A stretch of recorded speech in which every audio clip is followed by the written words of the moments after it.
Welcome back to another episode from the Stands podcast, week 4 preview, a little week 3 recap. JC here alongside Jacob, my brother. How we doing? Doing good, my brother. Feels like week 3 was forever and a day ago. But I'm ready to talk about it, and let's get into week 4 games. Yeah, it does seem a little bit longer ago, which for our mental health, probably a good thing. If we would have talked about this like Monday, Tuesday, I think the show would be quite different. Thankfully, we're busy, work, life, that, it didn't affect my entire week like it normally would, but I'd be lying if I said I wasn't as joyful during the free moments like I would have been if we had not got totally demolished by Vanderbilt. But neither here nor there. We'll get to that in a little bit. Let's waste a little time and let's get on to some of the games that we picked last week, and we'll kind of go over them. Starting off with LSU Florida. Man, I hear a lot of people talking about Billy Napier. Obviously hit him on the hot seat. Another loss. They lose 20-10 to LSU. Even honestly, did you see Brian Kelly's presser? Like, somebody asked him a question about the offense. He's all ticked off. He's fired up. Yeah. But man, I tell you what, 20-10 win for the LSU Tigers. Still ranked top 3 in the country.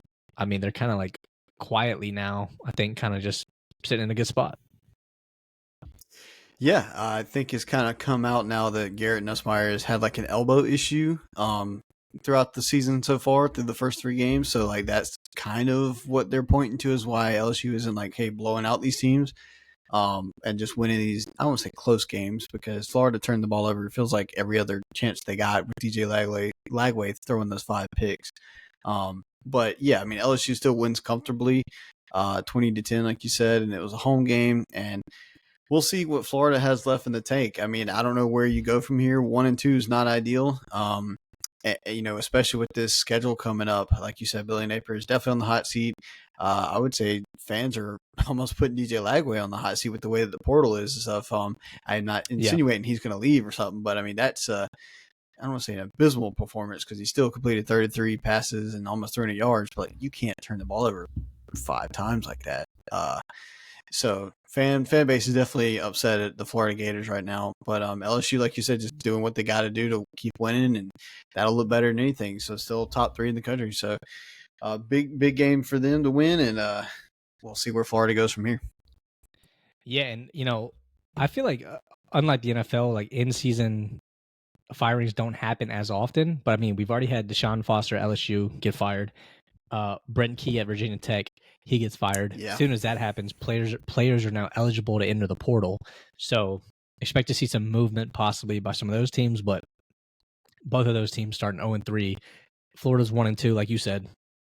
Miami coming up this week. We're talking about they got Texas and then A&M, and then the rest of the SEC schedule. So again, yeah, I mean, I get it. Florida's had the toughest schedule like the past couple of years, but like that's life in the SEC. And as a not a Florida Gators fan, but like Florida Gator fan base, I think they have a lot of expectations. Obviously, they come from a long lineage of winning some national championships, so they gotta figure out one way or the other. All right, moving on. I think one of the more surprising games, just from my perspective, I thought that South Florida would have put up a better fight over Miami. Not the case. 49-12 was the final. I mean, an absolute beatdown. Carson Beck goes 23 of 28, 340 yards, 3 touchdowns. He does throw 2 picks, so you don't like that on the stat line, but I think he's just proven that, look, he's the veteran guy in a world of transfers and stuff. Like, I know he's been, he's moved around too, but he's a 4th, 5th year guy at this point. So I think a 4th year guy. So, but yeah, I mean, we both picked South Florida to cover this big 70.5 point spread, but of course Vegas was right. So yeah, what'd you make of this team? Like, as the ACC goes, it looks like Miami is definitely the front runner right now. Oh yeah, and it seems by a good bit. We'll see how Florida State does, but I mean, it's good to see these teams back and being good. I think college football is better when these teams are good. And like I said, Miami was 5th, and now they're 4th in the Week 4 AP poll.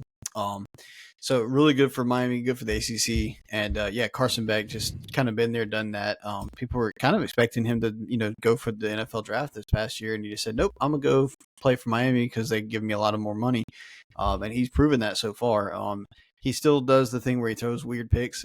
Obviously, that happened in this game with 2 picks, but I think just this shows the class that Miami as a team. It's not just Carson Beck because they still ran for 200 yards. I think they just outclassed South Florida, which in a normal year is kind of like, okay, yeah, Miami should outclass South Florida. But, this year, South Florida's come off, 2 ranked wins, looking really, really good. People were hyping them up, including us. I was like, dude, 17.5, give me that. Oh, that's almost like an easy win right there. Well, we were flat out wrong. 49-12, not easy.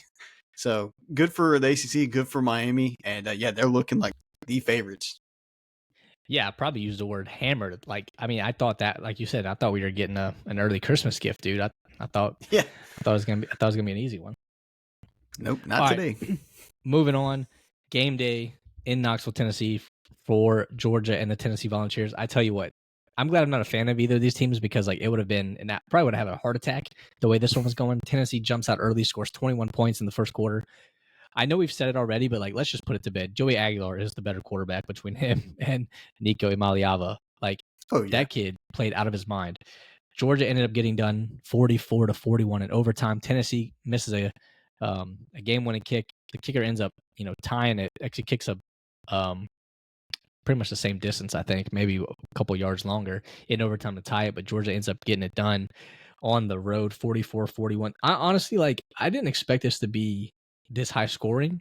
I just didn't know what to expect with Georgia's offense. With Gunnar Stockton, it seemed kind of I don't know, he is more of a Stetson Bennett player than maybe some other ones. I just didn't expect them to move the ball around like they did. I think they just kind of warmed down in the run game. But I tell you what, this Tennessee Vols team is going to be a problem for a lot of people going forward, because if Aguilar's playing the way he is, they're pretty dangerous. But just from a fan perspective, obviously, game day being there was definitely the most entertaining game of the weekend.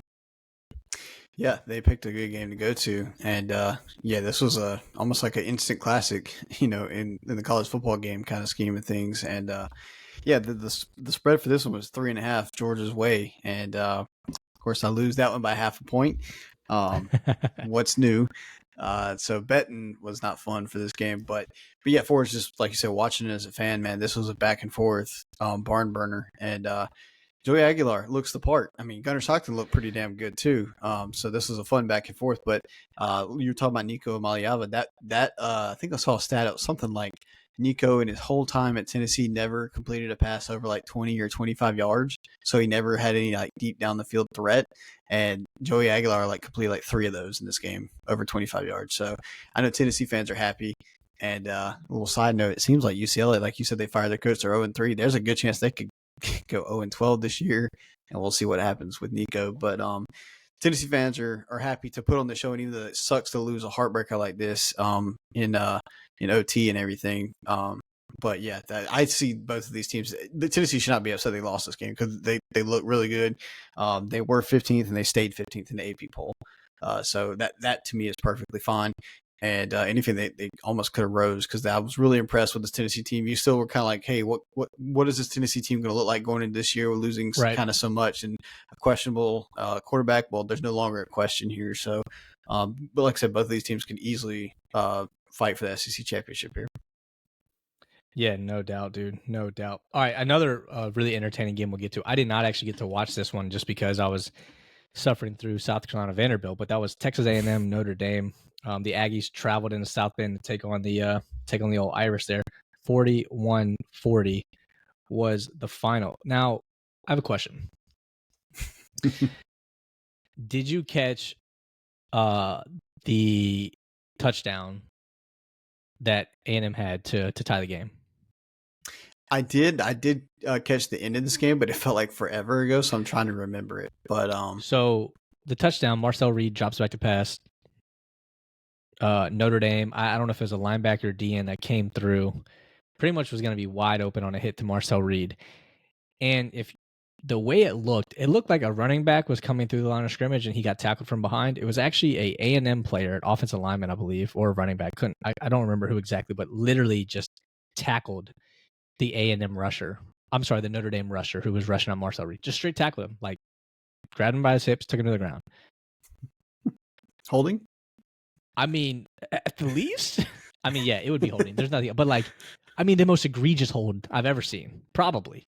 Like, no call, touchdown, A&M wins by 1. Pretty bad. I haven't watched like the post game conferences. I'm sure Marcus Freeman has talked to the officials in this game, and they're probably like, "Yeah, we missed the call," and you move on. It doesn't help you. But that was pretty glaring.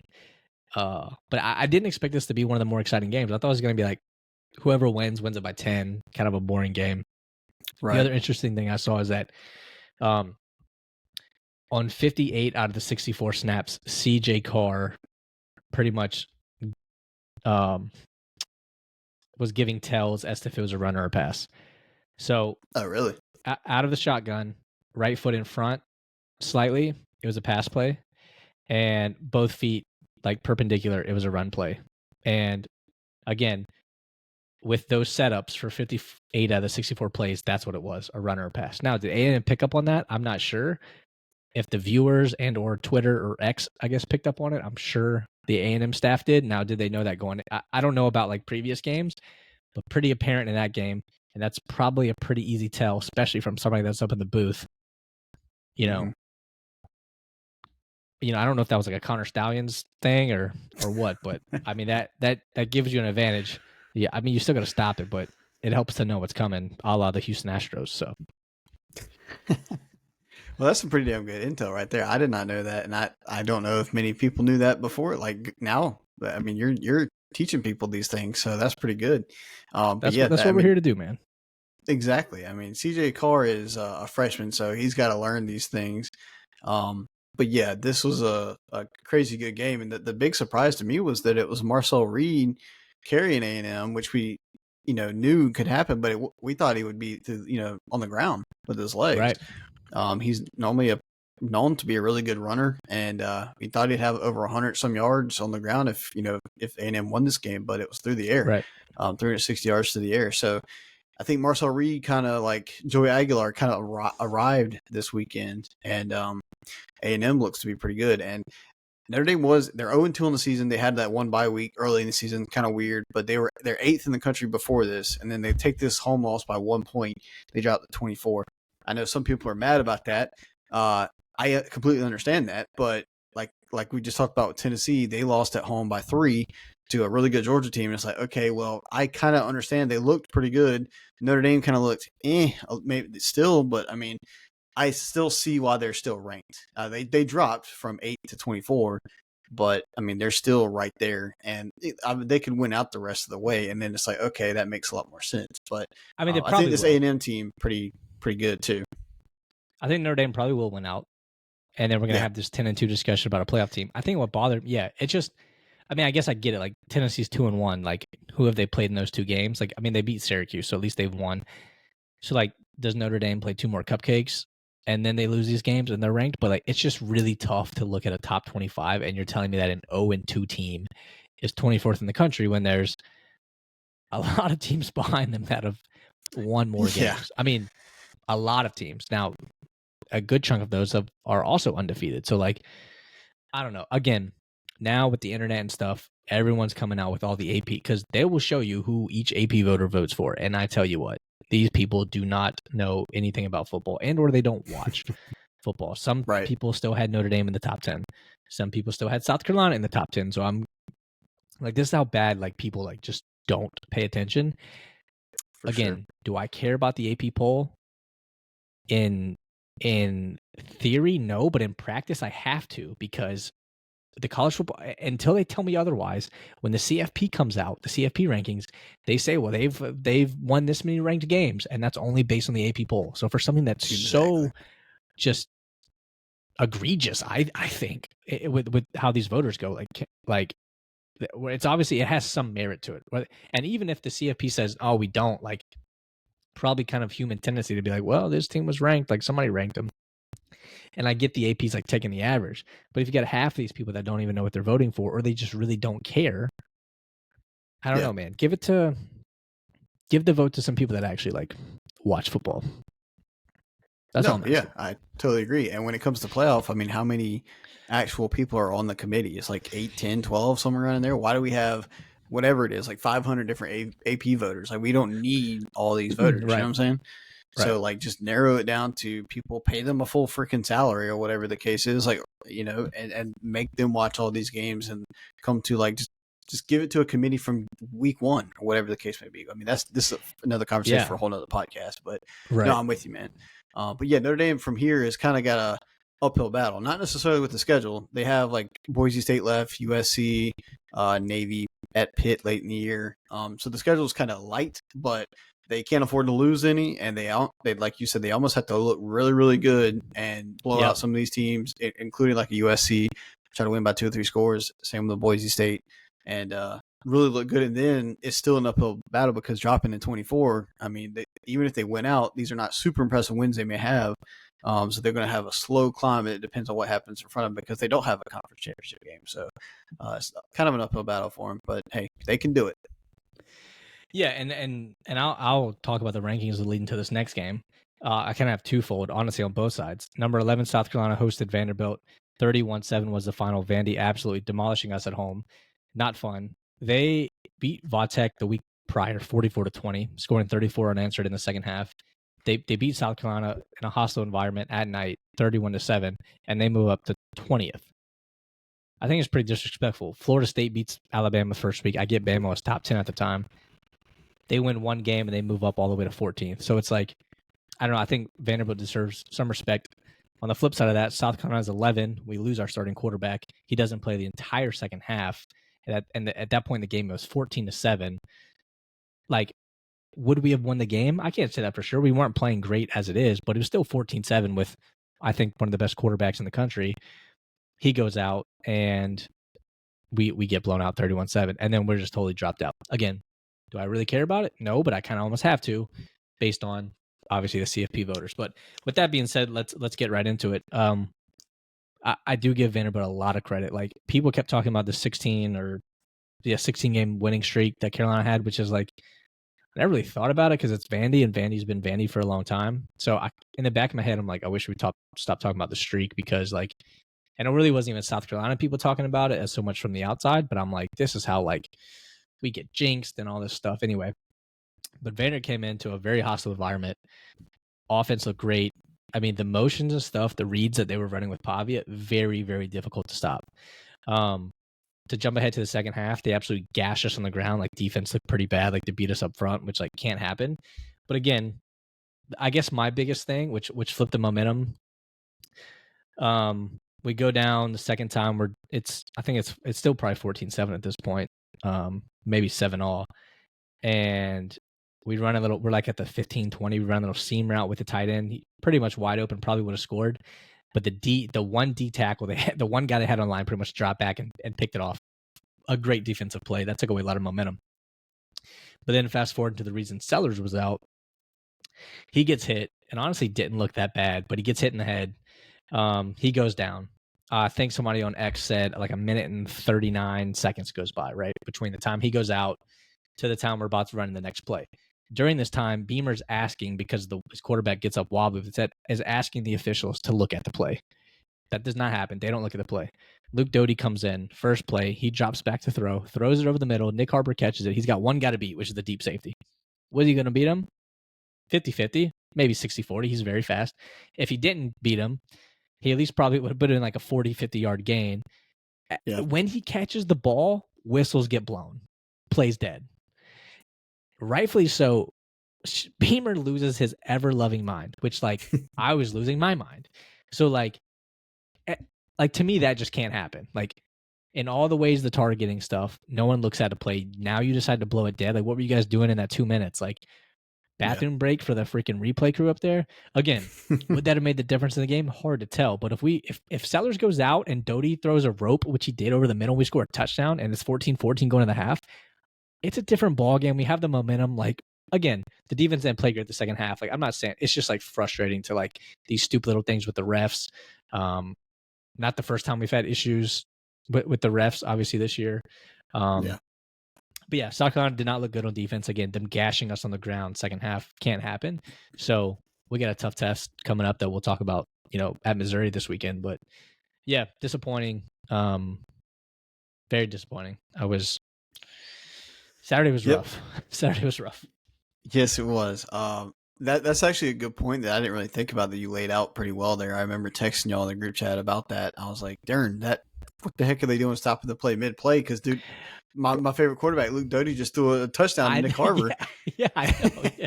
And, like, what the heck happened there? But y'all, I think Willie B is haunted by the refs or something, because every single year y'all have a game or two that's just like, what in the world kind of call was that? Last year was the LSU game. Y'all had them beat, and then all of a sudden y'all had that kind of BS roughing call, whatever. They brought roughing the passer when he's on defense now. Not we even got the ball, anymore. buddy.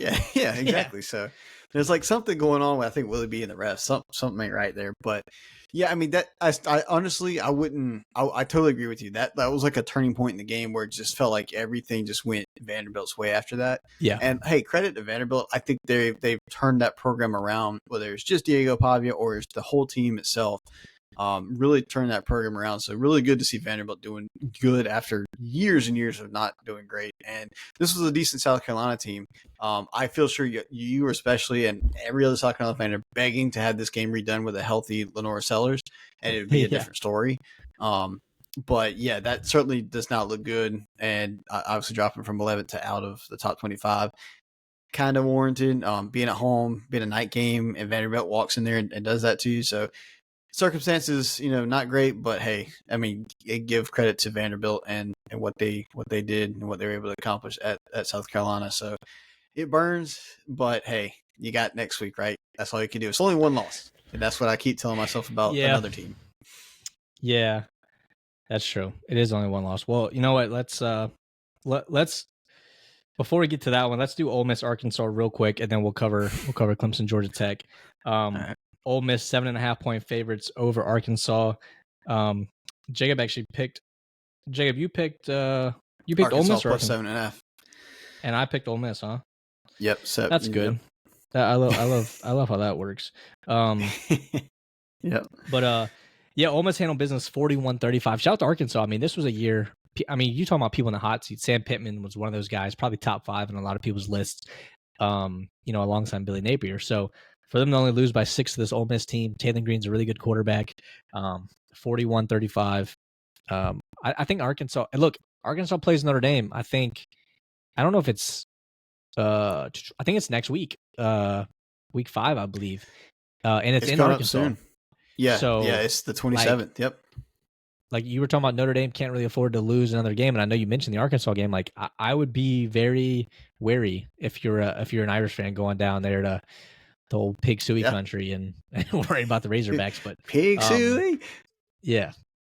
No, dude, you're spot on because whatever you think about this Arkansas team, I think Taylor Green has proven that he has been one of the best quarterbacks in the nation so far. We've had a lot of top quarterbacks that were supposed to be favored to win the Heisman and stuff, and they haven't really panned out so far. Arch Manning, all these other players, Cade Klubnik and all these players, and Taylor Green's actually played pretty well. 115 yards on the ground, 305 through the air. Like, that's pretty damn good against Ole Miss, who last year had a really good defense. I know they lost a lot, but still coming off of a really good defensive team last year, and Taylor Green did this to them. So the thing that impresses me the most about this is I know the defense did play well for Ole Miss, but like freaking who at quarterback for Ole Miss? Austin Simmons was hurt, and freaking Lane Kiffin gets who? Some country in the Middle East, Trinidad or something like that? Trinidad Chambliss, whatever.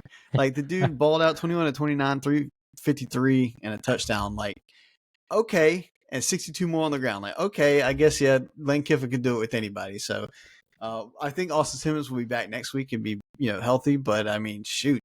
That's impressive. It's just it's from a coaching standpoint. So no doubt.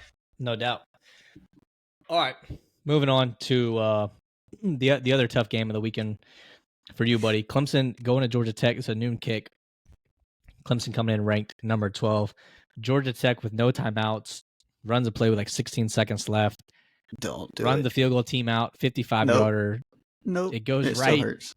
Comes back left, and dude just hits it right through the uprights. But 24-21 was the final. Clemson falls to 1-2 and out of the top 25 alongside the Gamecocks. Jacob, you were obviously upset, and I was like, I mean, early on, I was kind of like, I mean, Cade was playing bad, and I said he's out of the NFL talk. And then as the game was like going on and kind of not inevitable, but obviously it was a game when it finished, so you didn't really know, but things weren't looking good. And I had to try to tell myself to like tone it down just because I'm like, Carolina still has a game to play. And if I talk some, and obviously that's, what happened. That's what happened. I try to bite my tongue knowing because we ended up being, I mean, to be honest, in a worse situation, getting demolished by Vanderbilt. I mean, I think Georgia Tech, like we talked about, kind of under the radar program. Haynes King, obviously a hell of a quarterback, but 24-21, 1-2, obviously like Dabo probably more than anyone. And I don't know if it's just because we're in this realm, but I think it's just because of Dabo, the whole portal thing. He just like, and I get why he gets defensive, but he does, people do kind of crap on this Clemson team when they can early on, the Clemsoning thing, right? You guys are 1-2. But I mean, you still could win the conference, like, right? I mean, you've lost. I mean, it's one ACC loss, so like it ain't over. But 1-2 feels like it's over. But I would say a 1-2 Clemson team still better than an 0-2 Notre Dame. But neither here nor there. but I will give you the floor. I appreciate that.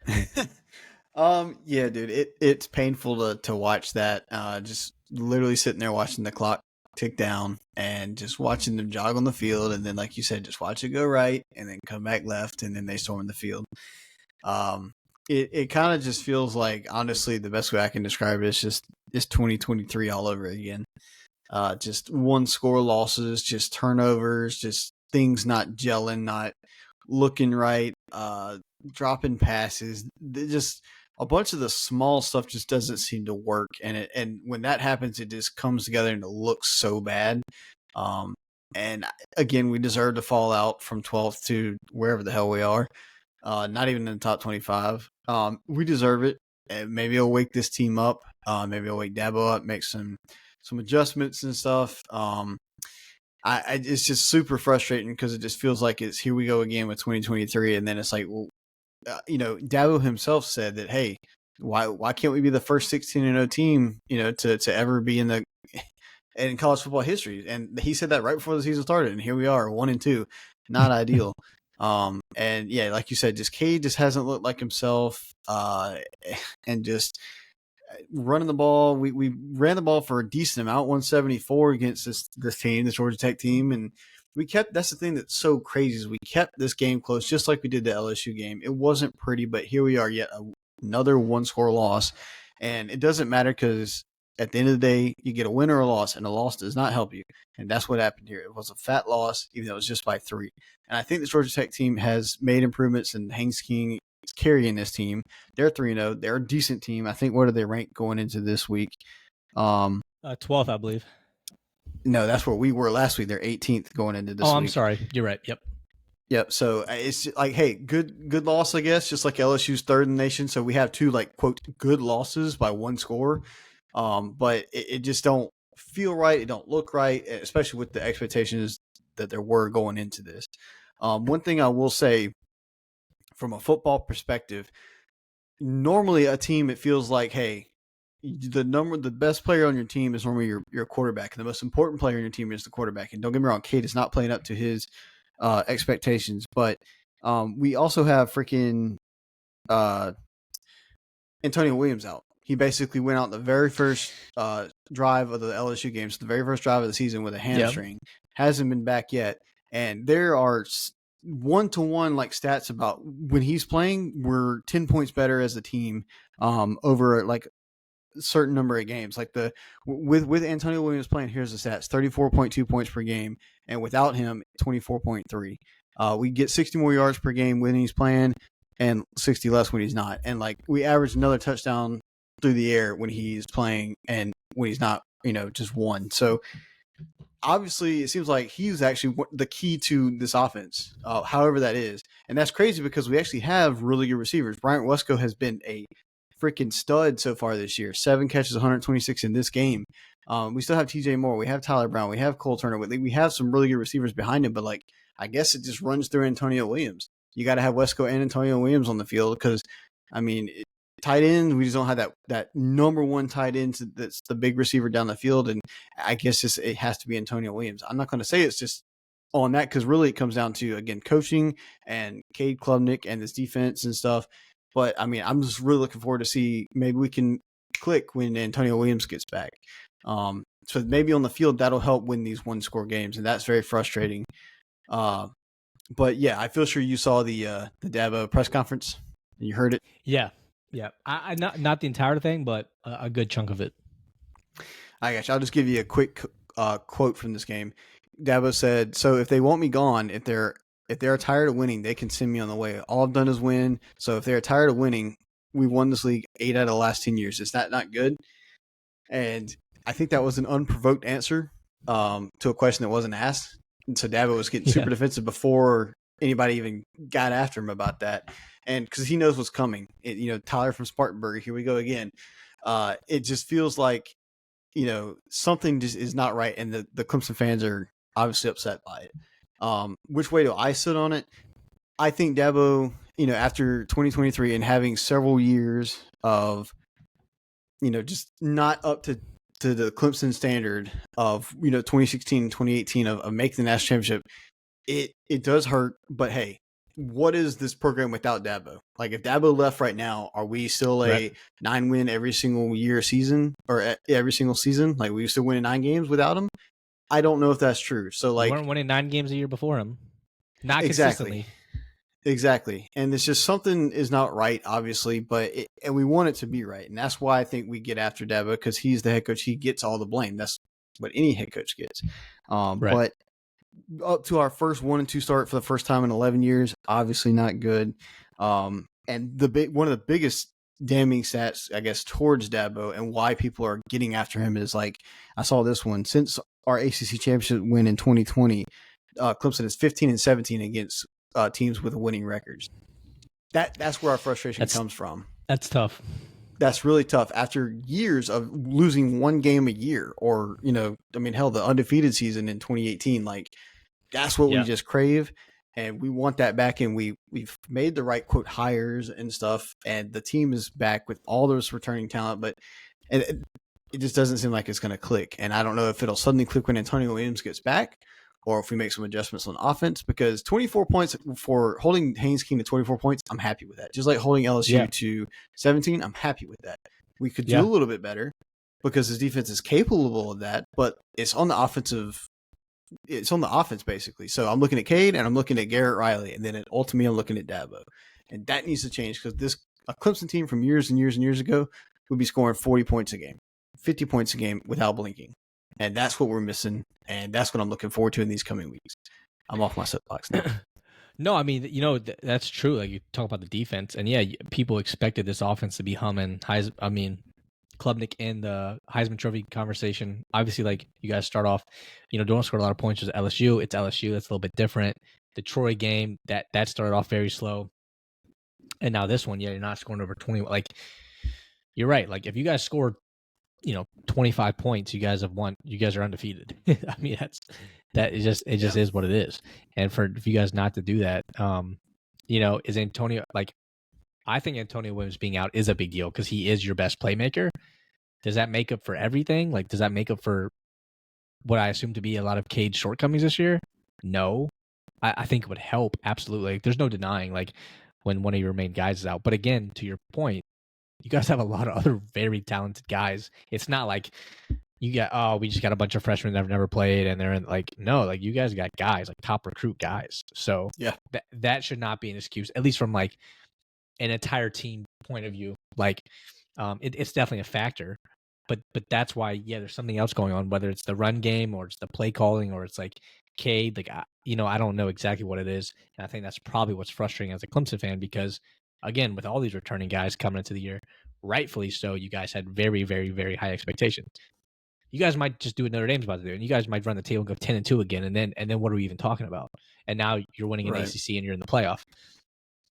Still a long ways from that, but it's the early. Problem with that, though, is the ACC is different this year. Florida State is top 10 right now. Miami is top 4 right now. Like, that isn't, like, normally you could get into the ACC championship with still that one loss, and, like, you can't say that this year. We play Florida State, but we don't play Miami. And I don't see Miami honestly losing this year. So there's one spot, and Georgia Tech already has the tiebreaker over you.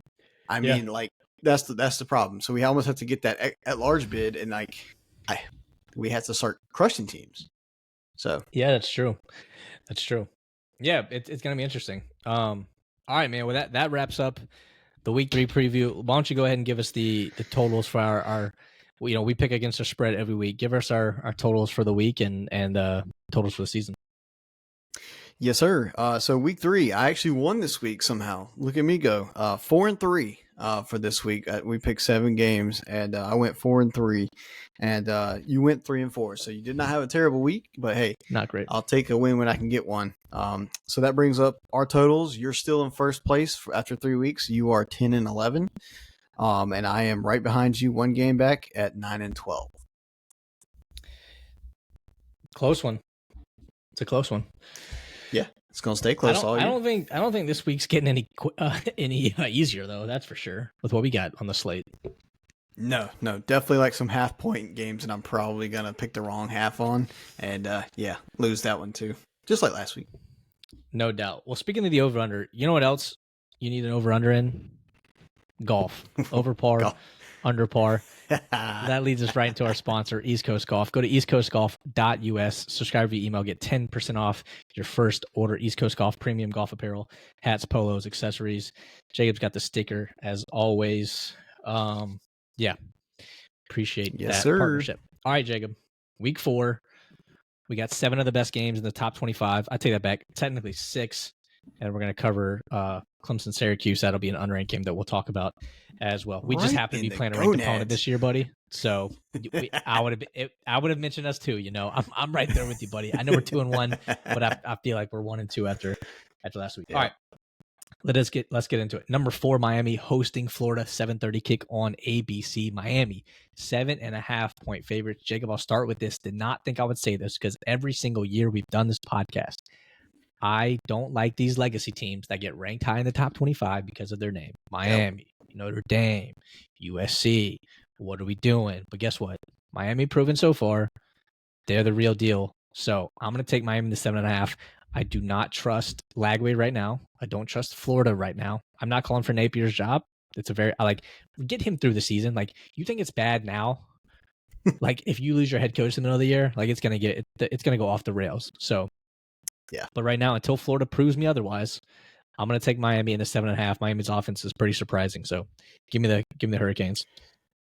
I got you. Yeah, I thought this was kind of the biggest layup of the week because of where the spread was, and I almost felt like I knew you were going to go this way because I don't know what Florida's going to be. That means it's a wild card. I know that defense is pretty good, which is the only key to victory here, and Lagway just turned in a switch and just being, Superman, which is possible. Which he can do, absolutely.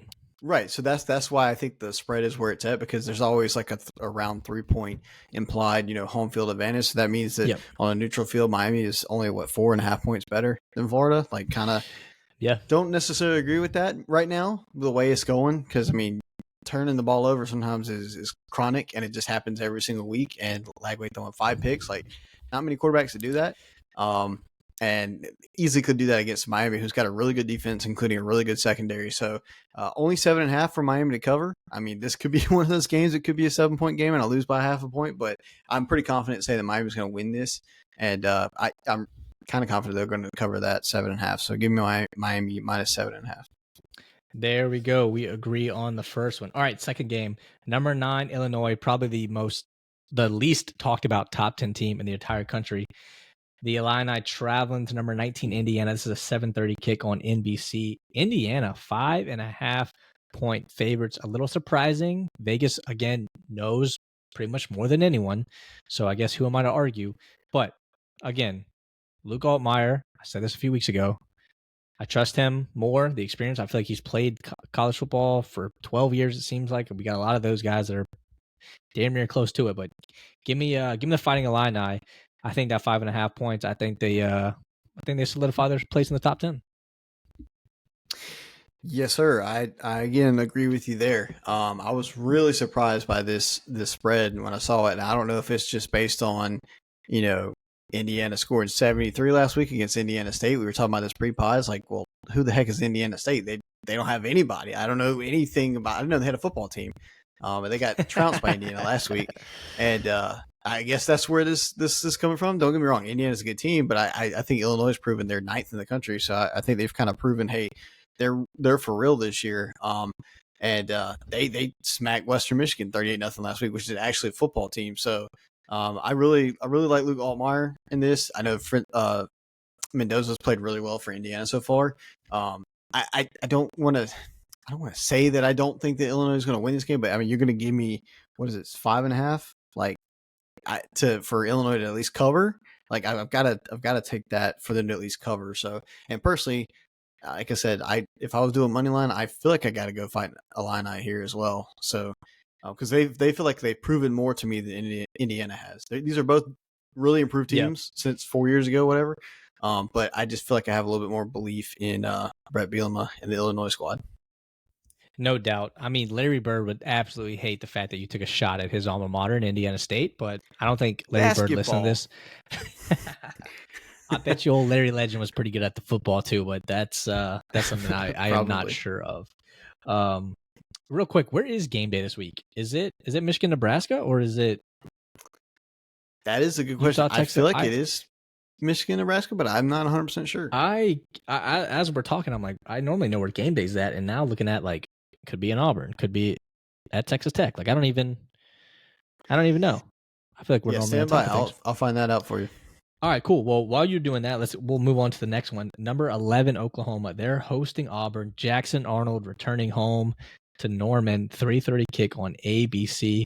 The Sooners open up as 6.5-point favorites. John Mateer looking to extend his Heisman candidacy versus the old Auburn Tigers. 6.5 points. Jacob, I'm going to let you start this. Actually, I'll take that back. I'll go ahead and while you're looking that up. What's impressed me the most is that Oklahoma finally looks like a Will Venables-led defense. The way they were hitting versus Michigan, I mean, I'm like, this is what we expected. Now the fact that you have John Mateer and the offensive coordinator that brought in from Washington State, like, I don't know how much of a long-term thing this is. I don't even know a lot about the coordinator, but they have something working down there in Norman. And I'm not an Oklahoma guy by any stretch of the imagination. Jackson Arnold, pretty good. Auburn, ranked in the top 25. I'm kind of like, prove it to me at this point. Like, it's early in the season, I get it, but like Oklahoma has, and this is tough for me to say, has proven to me that they like legitimate. Again, the defense looks different. This John Mateer kid, again, I was not high on him because I'm like, there you go, say it. Who's this kid that's ranked in on the Heisman stuff? We don't even know, not that we don't know who he is, but like we haven't seen him play, right? He's Pac-12 after dark. Like we don't get to watch that stuff. He comes in, he is an absolute baller. So I'm taking the Sooners, man. 6.5. I don't like it because I think it is going to be like a 5 to 7 point game. I think it'll be close, but they got home field advantage. Jackson Arnold coming home. Like, is that going to play in his favor? Is he going to be like pressing a little bit and maybe doing a little bit too much? I don't think Mateer does a lot, but I don't think I think he's kind of playing more free maybe than Arnold is. So give me the Sooners and the 6.5. I got you quickly. Game day is at Miami, Florida at Miami this week. So interesting. Okay, there we go. Already got that game. So, nice. But yeah, so we're gonna agree with this one as well. And I don't honestly think it's gonna be close. I'm pretty confident Oklahoma getting them at home. Obviously Arnold played for Oklahoma last year, and I think Venables knows everything there is to know about Jackson Arnold. I think that they found out last year that, hey, he can't throw the ball down the field. He cannot make plays with his arm, and all we're going to do is make him run the ball. And that's what we saw Auburn make him do last week, is just run the ball. I think he had 100 yards on the ground. So he's proven that he can do that. And I think that Oklahoma's just going to force him to run, throw the ball. And I don't think that's going to end well for Jackson Arnold. I think Venables is going to read this guy like a book, and it's not going to be particularly close. And now the only thing that can prove me wrong, I think, is more than Jackson Arnold. I don't know how many more playmakers this Auburn team has besides Arnold. We're going to have to see that. I think this K Crawford dude, this defensive end's got 3 sacks and 16 tackles through 3 games. He's a senior. K-Ron Crawford. He could be the guy that disrupts Mateer and causes a couple turnovers and stuff, and that could be a game changer. But I'm going to need more from Auburn besides just Jackson Arnold running the ball, because I really think he's going to be forced to just, hey, Arnold, go ahead. You can throw it on us all day long. I'll if you do that, I'll give you the win, kind of thing. And I don't think that's going to work out too well for him. So Oklahoma minus 6.5. Yeah, no, I mean it is kind of up. Auburn does have a receiver in Eric Singleton Jr. I believe he's a junior. They have another guy. I cannot think of his name off the top of my head. They got a freshman though, but they actually have some decent receiving targets. Again, can Jackson Arnold get them the ball? I mean, kind of the issue with Auburn in the past, like they had Robbie Ashford, right? He transferred, goes to South Carolina, now he's a starter at Wake. Like very athletic guy, not known for his arm. And they've had that, like athletic guys maybe not have the best arms. So I agree with you. Like Jackson Arnold's got to kind of put the team on his back. And again, I think that's why it's tough. You got a defense pinning their ears back. You got a guy that's going back to his hometown, a lot of emotion, not hometown, but where he started his college career. So, maybe not that emotional, but from us talking about it, there's some storylines that at least we can talk about. But yeah, cool. We agree on that one as well. All right. Number 16, Utah taking on Texas Tech. I think this is my game of the week. Noon kick on Fox. Utah, 3.5-point favorites. Tell you what, Texas Tech defensive line, Utah's offensive line, Devin Dampier, and the super athletic guy that he is. He also is, kind of did what Oklahoma did. He brought his O coordinator with him from New Mexico. They're taking on this Texas Tech team who's absolutely demolishing people. Granted, they've played nobody, so take it with a grain of salt. Jacob, I'll let you lead on this one. Where do you have this one at? 3.5 towards the Utes. Yeah, I agree with that line, honestly, because again, that means half a point on neutral field. And this is Big 12 kind of game of the year, like you said, game of the week in my mind. The 17th ranked Texas Tech Red Raiders and the 16th Utah Utes, the two highest ranked Big 12 teams, and probably the two favorites to make it and rematch again in the Big 12 championship. Right. Like I said, both teams have not really played anyone yet. Last week was the biggest, Oregon State for Texas Tech, and they demolished them 45-14, and then Utah went to Wyoming and beat them 31-6. So there really hadn't been a big game for either team to be kind of on national TV. So this is going to be like the first real game that most people will see. And I think it's about to be a barn burner. It's really going to be fun. And my pick right now is Texas Tech plus 3.5. Again, I get that half point. So if it's a field goal game, last second field goal, I still can hopefully get that. But I believe this Utah team obviously has been like the program to beat in the Big 12 for years now. Besides last year, they kind of fell apart last year because they were held hostage by the old quarterback there that never played. It felt like, what was his name? You hated him? Cam Rising. Thank you. So now that that's kind of gone, I think program-wise, Utah is the more stable one, and they probably are deeper. But this Texas Tech team has gone all in for this year. And like you said, they've been demolishing teams, 67-point score, 62-point score, and again, 45 last week. So I think this Utah defense has got it in a long road ahead of them for this week. So give me Texas Tech plus 3.5.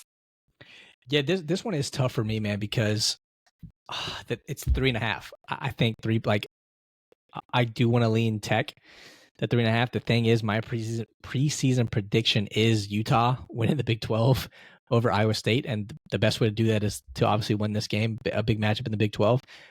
Right. Looking at both of their schedules, and I told you this before we started the show, like to go out on a limb, and maybe it's not that much of a limb. Now, look, it's college football. Anything can happen, so it's very tough to predict, especially what these other teams are going to do. But if you look at both of these teams' schedule right now, like obviously one has to lose this week, but I tell you what, both of these teams might be in the college football playoff when it's all said and done. If everyone stays healthy, especially Devin Dampier, like if they stay healthy, I tell you what, it's just looking that way. You just look at the schedule and it's like, man, no one else in the Big 12 on their schedule is like, they're probably going to be favored in every single game. Again, barring some, unless one of these teams really steps up that we haven't seen too much, but like, it's just, again, it's tough to predict anything like that. Especially since we're not even at week 7 or week 8 when the CFP rankings actually come out. So, we'll give our first predictions then, but just kind of comparing the schedules. But I'm gonna flip the script, and I'm gonna lean with my preseason pick. I trust past me, so I'm gonna go with the Utah Utes and the 3.5 points to win by 4 over the old Texas Tech Red Raiders. Look at that. I never know with past me. Sometimes it's good, sometimes it's bad, but hindsight's 2020. That's right. We'll see. All right. Another very interesting game. If you're a fan of Bussin' with the Boys, this is a big one. Taylor Lewan versus Will Compton, Michigan, traveling to Lincoln to take on Nebraska. Patrick Mahomes' son is the quarterback at Nebraska, Dylan Raiola, and then apparently Batman plays quarterback for Michigan, and that would be Bryce Underwood. Michigan ranked 21st, again, traveling to Nebraska, 3:30 kick on CBS and Paramount Plus. The Wolverines are 2.5-point favorites as the away team. I just made my pick by circling on my page, but Jago, I'm going to let you do your pick first. Yeah, man, this is going to be a fun one to watch for sure. Certain people are really high on Nebraska this year. I can see why the hype's there. They're still, I don't believe they're ranked. No, they're still not ranked going into this matchup. So interesting if they can make that leap. This would be obviously the first step to a playoff appearance here. But Michigan, I feel like, is starting to click. And Bryce Underwood's now got 3 games under his belt. And we'll see if he can travel to a hostile environment, which I know it will be in Lincoln, Nebraska, and pull out a victory here. But this Michigan minus 2.5, that's what I have written down, and I'm going to stick with it. All we need is just a field goal to win here. I really think this Michigan squad is deeper and they're bigger, more physical. I mean, we've seen that they freaking still bully Ohio State. Sorry, Ohio State fans. Even in down years. So I really think they're going to still be able to go in there and bully Nebraska, and they'll have a line advantage, even though Raiola is playing pretty well this year. I think Bryce Underwood is, like I said, starting to click. He ran for like 100 yards last week. I just feel like it's going to be a close game, but I really feel like Michigan is just bigger, stronger, faster, and they'll win by probably 10, maybe 13. So give me Michigan minus 2.5. Yeah, I watched Nebraska play earlier in the year. Did they already play? It wasn't Colorado. I forgot who they played. Cincinnati the first week. Yes, Cincinnati. I watched that game, and I thought Raiola actually looked pretty good. But I'm with you, man. I think, again, think about this Michigan team. We're 2 years removed from them winning a national championship. Yeah, that kind of helps too. Again, I'll say it again. Passing turned off last year. They beat Ohio State. Ohio State won the national championship. This team has a bunch of dudes. I think bigger, stronger, faster is exactly what the case is. And at the top of that is Bryce Underwood, who is just an absolute freak of nature in the most complimentary way. And he's only just starting to figure it out. Like, I haven't watched a full game of his, but the dude can, I mean, that ball comes off and he can zip it. And it's different. It is different. So again, as he figures this out, as the game slows down for him, as they keep getting the run game going, this team is just going to get better and better. Again, I think this Michigan team is going to, I don't know if you're going to quite sneak into the playoffs like quietly, but it gets to the end of the year and the Big Ten talk comes, like Michigan's going to be in there. I know it's Penn State. I know it's Ohio State. I get that. Oregon, obviously. Yeah. But I think this team is going to cause some issues.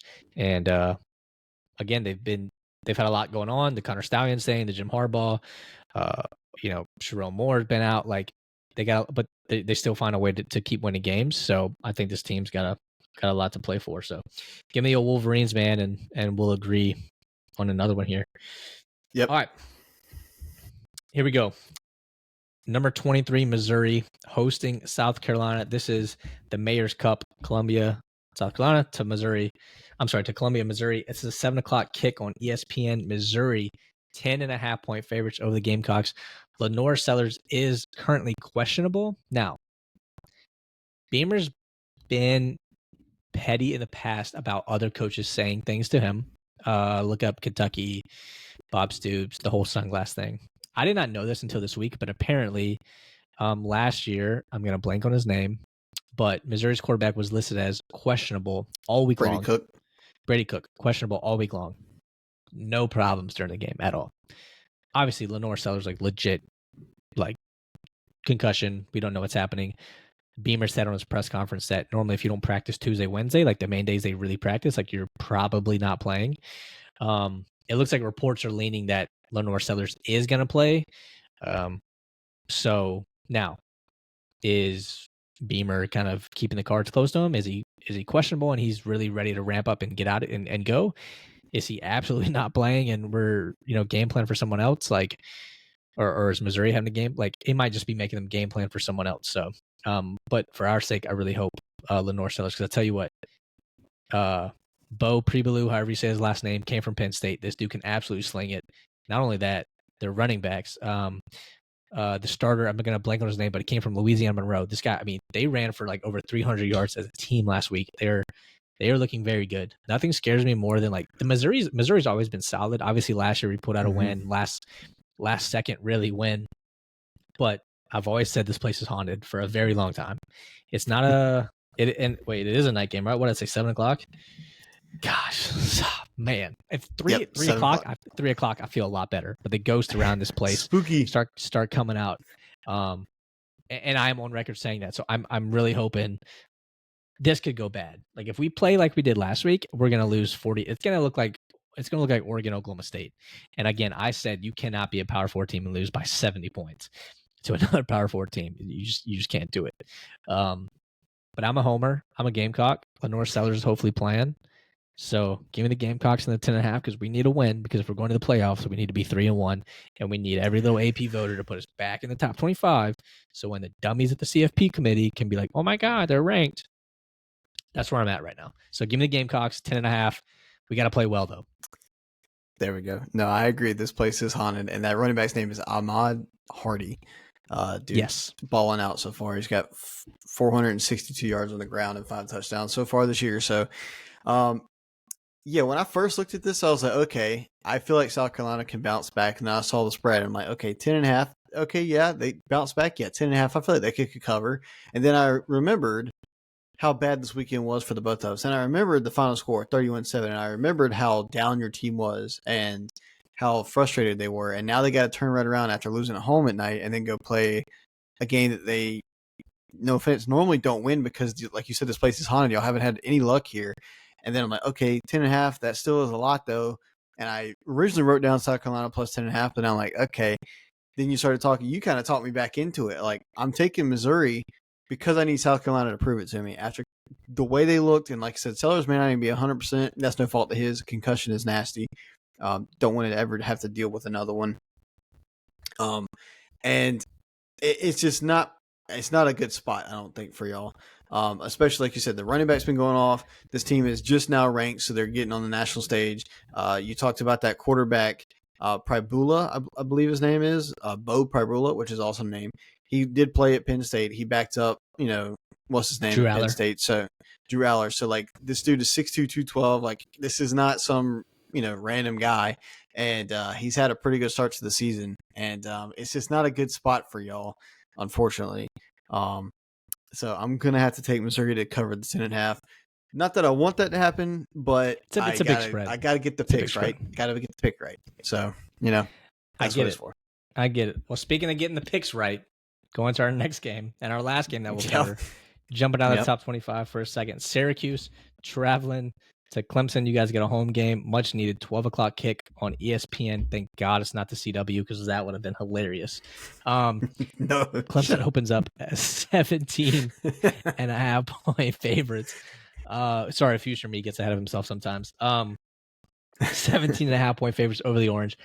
Syracuse hasn't looked good this year, so like you guys should win this game. But again,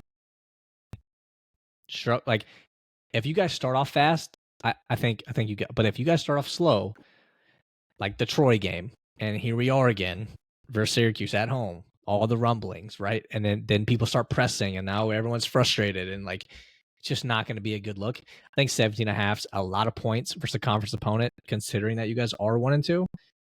God, you guys should win by 30. I don't trust the offense, so I'm taking Syracuse. I think you guys win by 10, but I'm taking Syracuse. 17.5 is way too much.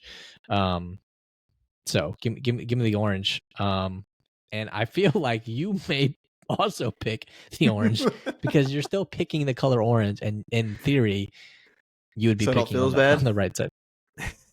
Again, I like your theory.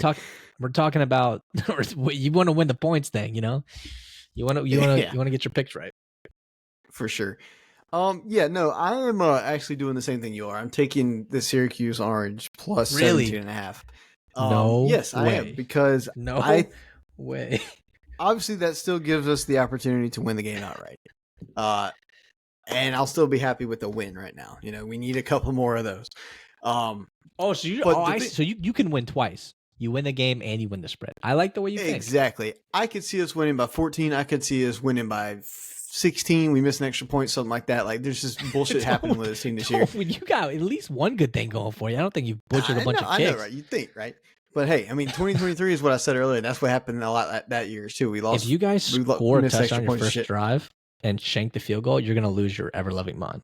Oh God, yes, I am. You're so right about that. But anyway, like, both of these teams have played 3 games, right? So far, they're Syracuse 2-1, we're 1-2. Steve Angeli, the quarterback there, has 400 more passing yards than Cade Klubnik.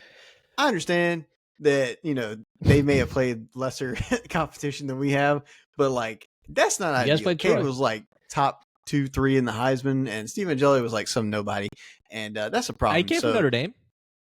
What? Nobody is what I'm sticking with. You can tell me wherever he came from. I don't care. Some white guy named Steve. No, he's not Steve Young. I'm not going to have another white guy named Steve come in. Whatever. So anyway, good point. This is like, I need to see my team prove it. And this defense, obviously, we just talked about earlier in the recap of last week. They've given up 24 points to Georgia Tech, and then they gave up 17 to LSU. Like, those are not bad numbers. I think we could give up 17, maybe 20 to Syracuse, because this is not some just nobody offense with Steve Angeli. But like, wait, it is a nobody offense, or it is not? I didn't say that. You didn't hear nothing. I didn't say that. You said the quarterback's nobody, but the offense. I'm confused. The offense can score. That's what I'm saying. Is like the points. I'm saying as a Clemson fan, this Steve Angeli dude should not beat us.